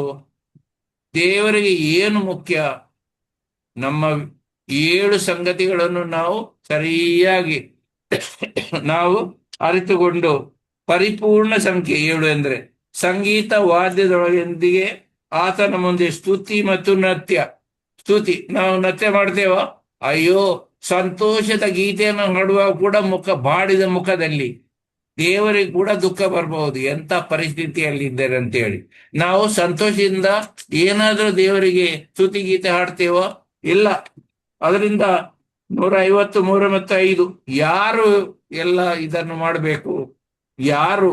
ಭೂಮಿಯ ಮೇಲಿನ ಪ್ರತಿಯೊಂದು ಜೀವಿಯು ಉಸಿರುಳ್ಳವರು ಮಾಡ್ಬೇಕಂತ ಹೇಳಿ ಕೂಡ ಹೇಳಿದ್ದಾರೆ. ನಮ್ಮಲ್ಲಿ ಉಸಿರಿದ್ದರೆ ಸ್ವಲ್ಪ ಮಾತಾಡಿ ಅಂತ ಹೇಳಿದರೆ, ಯಾರಲ್ಲಿ ಉಸಿರಿಲ್ಲ, ಯಾರು ಬಾಯಿ ಬಿಡಲ್ಲ. ದೇವರಿಗೆ ಸ್ತುತಿಸ್ಲಿಕ್ಕೆ ಅಲೆಲುಯ ಅಂತ ಹೇಳಿ ಒಂದು ಶಬ್ದ ಆದ್ರೆ ಹೇಳಿ, ಅದು ಕೂಡ ನಮ್ಗೆ ಹೇಳಲಿಕ್ಕೆ ಕಷ್ಟ ಆಗ್ತದೆ. ಆದರೆ ಅವರು ಎಲ್ಲ 150 ಕೀರ್ತನೆಗಳನ್ನು ಬೆಳಿಗ್ಗೆ, ಮಧ್ಯಾಹ್ನ ಮತ್ತೆ ಸಾಯಂಕಾಲ ಅದೇ ಇತ್ತು, ಬೈಬಲ್ ಇರಲಿಲ್ಲ. ಆದ್ರಿಂದ ಈ ಕೀರ್ತನೆಗಳ ಮಹತ್ವ, ಈ ಕೀರ್ತನೆಗಳನ್ನು ಹಾಡಿ ಹಾಡಿ ಹಾಡಿ ಅವರು ದೇವರನ್ನು ಸ್ತುತಿಸಿ ದೇವರು ಅವರ ಹೆಲ್ಪಿಗೆ ಬರ್ತಿದ್ರು. ಈಗ ನಾವು ಕೂಡ ಹೀಗೆ ಮಾಡಿ ದೇವರನ್ನು ಸ್ತುತಿಸಿ ಆರಾಧಿಸಿ ಕೀರ್ತನೆಗಳ ಮುಖಾಂತರ ದೇವರಿಗೆ ನಾವು ಮಹಿಮೆಯನ್ನು ಸಲ್ಲಿಸಿದಕ್ಕೆ ಇಂದು ನಮ್ಗೆ ದೇವರು ಕರೆ ಕೊಟ್ಟಿದ್ದಾರೆ. ಆಲಿಸಿದ ನಿಮಗೆಲ್ಲ ಥ್ಯಾಂಕ್ ಯು. ಫಾಸ್ಟ್ ಹೋದೆ, ಏನು ಹೇಳಿದೆ ನಂಗೆ ಗೊತ್ತಿಲ್ಲ, ಕೇಳಿದವರು ನೀವೇ ಹೇಳ್ಬೇಕು. Thank you. God bless you. Thank you so much, brother.